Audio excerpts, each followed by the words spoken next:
نحمدہ ونصلی ونسلم علی رسولہ النبی الکریم اما بعد فاعوذ باللہ من الشیطان الرجیم بسم اللہ الرحمن الرحیم اللہم صلی علی سیدنا و مولانا محمد وعلی آلہ وصحبہ وبارک وسلم۔ معزز طلبہ و طالبات و معزز سامعین گرامی، السلام علیکم ورحمۃ اللہ وبرکاتہ۔ آج الحمدللہ ہم گلستان سعدی کے 29ویں لیکچر میں حاضر ہیں۔ آج انشاءاللہ العزیز ہم اللہ پاک کے اذن اور اس کی توفیق سے گلستان سعدی کے پہلے باب کی 23ویں حکایت پڑھیں گے۔ تو چلتے ہیں بلا تاخیر ہم آج کے سبق کی طرف، توجہ سے اسکرین کے اوپر آج کا سبق دیکھیں۔ شیخ سعدی رحمۃ اللہ علیہ 23ویں حکایت میں آپ لکھتے ہیں، یکے را از ملوک مرز حائل بود، کہ بادشاہوں میں سے ایک بادشاہ کا قصہ لکھتے ہیں کہ بادشاہوں میں سے ایک بادشاہ کو ایک خوفناک مرض لاحق ہو گیا۔ بادشاہوں میں سے ایک بادشاہ کا قصہ بیان کرتے ہیں کہ ایک بادشاہ کو خوفناک مرض لاحق ہو گیا کہ اعادت ذکر نہ کردن اولا، کہ جس کا ذکر نہ کرنا ہی بہتر ہے، اس کا اعادہ نہ کرنا ہی اولا ہے اور بہتر ہے۔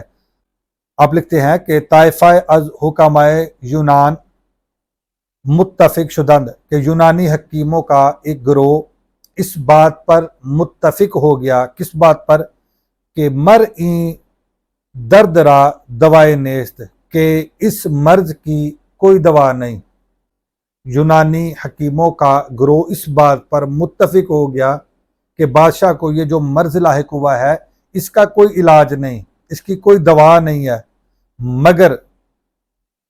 مگر زہرہ آدمی کے بچندی صفت موصوف باشد، سوائے ایسے آدمی کے پتا کے کہ جو اتنی صفات رکھتا ہو، یعنی ایسا شخص اگر اس کا پتا مل جائے جو ان صفات کا حامل ہو تو اس کے ساتھ بادشاہ کی دوا اس مرض کے لیے تیار کی جا سکتی ہے، جس سے بادشاہ کو شفا ہو سکتی ہے اور اس کا مرض ختم ہو سکتا ہے۔ اگر ایسی صفات کا حامل کوئی شخص مل جائے تو اس کے پتے کے ساتھ بادشاہ کا علاج کیا جا سکتا ہے، اس کی دوا تیار کی جا سکتی ہے، جس سے بادشاہ کا مرض درست ہو سکتا ہے۔ بفرمود طلب کردن، بادشاہ نے تلاش کرنے کا حکم دے دیا کہ ایسے شخص کو پھر تلاش کیا جائے کہ جو ایسی صفات کا حامل شخص ہو، اسے تلاش کیا جائے۔ تو بادشاہ نے حکم جاری کر دیا، دہکاں پسرے را یافتند، برا صورت کے حکیمہ گفتہ بودند، لوگوں نے ایک ذمہ دار کے بیٹے میں انہی صفات کو پایا جو حکیموں نے صفات بتائی، انہی صفات کا حامل شخص ایک ذمہ دار کے بیٹے کو پایا جو حکیموں نے جو صفات بیان کی تھی۔ پدرو مادرش را بخواندند، تو اس کے والدین کو بلایا گیا، بادشاہ نے طلب کر لیا اس کے والدین کو، وابا نعمت بے کراں خوشنود گردانی دند، اور بے شمار دولت دے کر ان کو راضی کر لیا۔ بادشاہ نے اس کے والدین کو بے شمار دولت سے نواز دیا، بے شمار دولت دے دی، بے پناہ دولت دے دی، اور ان کو راضی کر دیا کہ تم اپنا بیٹا مجھے دے دو تاکہ ہم اس کو مار کے اس کے پتے سے ہم دوا تیار کر سکے اپنی بیماری کے لیے۔ وہ قاضی فتویٰ داد، اور قاضی نے فتویٰ دے دیا، کیا فتویٰ دے دیا؟ کہ خون یک از رعیت ریختن سلامت نفس پادشاہ را روا باشد، قاضی نے یہ فتویٰ جاری کر دیا کہ بادشاہ کی سلامتی کی خاطر رعایا کے ایک آدمی کا خون بہانا یہ جائز ہے۔ قاضی نے یہ فتویٰ جاری کر دیا کہ بادشاہ کی سلامتی کے لیے، اس کی صحت کے لیے، اس کی زندگی کے لیے، اس کی زندگی کو بچانے کے لیے رعایا کے افراد میں سے ایک فرد کا خون بہانا یہ جائز ہے، اس نے یہ فتویٰ جاری کر دیا۔ جلاد قصد کرد، جلاد نے قتل کا ارادہ کر لیا، جلاد اس کو قتل کرنے لگا، قتل کا ارادہ کیا۔ پسر سر سوے آسماں بر آورد و تبسم کرد، اس لڑکے نے آسمان کی طرف سر اٹھایا اور وہ مسکرایا۔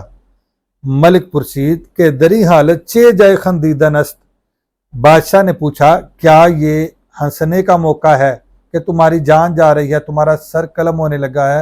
اور تمہیں قتل کیا جانے لگا ہے اور تم مسکرا رہے ہو، کیا یہ کوئی مسکرانے کا اور ہنسنے کا موقع ہے؟ گفت اس نے کہا، اس لڑکے نے کہا، اس نے کہا کہ میں اس وجہ سے ہنستا ہوں۔ کس وجہ سے؟ کہتا ہے کہ میں نے سوچا کہ ناز فرزند بر پدر و مادر باشد، اس نے کہا کہ اولاد کا ناز والدین پر ہوتا ہے کہ والدین اس کی خاطر جان کی بازی لگا دیتے ہیں، لیکن اپنے اولاد کی حفاظت کرتے ہیں، اولاد پہ اپنی جان نچھاور کرتے ہیں، اولاد پہ اپنی جان قربان کرتے ہیں، اولاد کو کسی قسم کی آنچ نہیں آنے دیتے، کسی قسم کی تکلیف نہیں آنے دیتے۔ والدین تو سب سے پہلے رنجیدہ ہوتے ہیں۔ کہنے لگا کہ اولاد کو تو اپنے والدین پر ناز ہوتا ہے، و دعویٰ پیش قاضی بردن، اور دعویٰ قاضی کے سامنے پیش کرتے ہیں، اور دعویٰ قاضی کے سامنے پیش کرتے ہیں۔ داد از بادشاہ خواہند، اور انصاف بادشاہ سے طلب کرتے ہیں، اور انصاف بادشاہ سے طلب کرتے ہیں۔ اکنو پدر و مادر بعلت حطام دنیا مرا باخون در سپردند، اب والدین نے دنیا کی دولت کے سبب مجھے قتل کرنے کے لیے دے دیا، دنیا کی دولت سمیٹ لی اور مجھے آپ کے حوالے کر دیا تاکہ آپ مجھے قتل کر دیں۔ میں تو اس بات پر حیران ہوں۔ و قاضی بکشتنم فتویٰ داد، اور قاضی نے میرے قتل کا فتویٰ جاری کر دیا۔ جس پر دعویٰ کیا جا سکتا ہے اس نے خود، جس کے سامنے دعویٰ کیا جا سکتا ہے اس نے خود میرے قتل کا فتویٰ جاری کر دیا اور فرمان جاری کر دیا۔ و سلطان مسالے خیش اندر ہلاکے من بھی بیند، و سلطان مسالے خیش اندر ہلاکے من میں بیند، اور بادشاہ جس سے انصاف کی توقع ہوتی ہے وہ اپنی بلائی میرے قتل میں سمجھتا ہے، میری ہلاکت میں اپنی بلائی سمجھتا ہے۔ میں اس لیے حیران ہوں۔ بجز خدائے عز و جل پناہ نمی بینم، سوائے اپنے خدا کے میں کہیں پناہ نہیں دیکھتا، اس لیے میں آسمان کی طرف دیکھ کے مسکرا رہا ہوں کہ میرے والدین بھی چلے گئے، کہ جن پر اولاد کو سب سے زیادہ ناز ہوتا ہے وہ بھی رخصت ہو گئے دنیا کا مال سمیٹ کے، اور قاضی جس کے سامنے دعویٰ پیش کیا جاتا ہے وہ پہلے ہی میرے خلاف فتویٰ جاری کر چکا ہے، اور بادشاہ سلامت جس سے انصاف طلب کیا جاتا ہے وہ خود اپنی بہتری اس میں جانتا ہے، میرے قتل کرنے میں اور میری ہلاکت میں ہی اپنی بہتری جانتا ہے۔ تو اب ایک بارگاہ رہ گئی ہے، اس لیے میں آسمان کی طرف سر اٹھا کے دیکھ رہا ہوں اور مسکرا رہا ہوں۔ پیشے کے آگے شیخ سعدی یہ شعر لکھتے ہیں، پیشے کے بر آورم زے دستت فریاد، کہ تیرے متعلق میں کس کے سامنے فریاد لے جاؤں،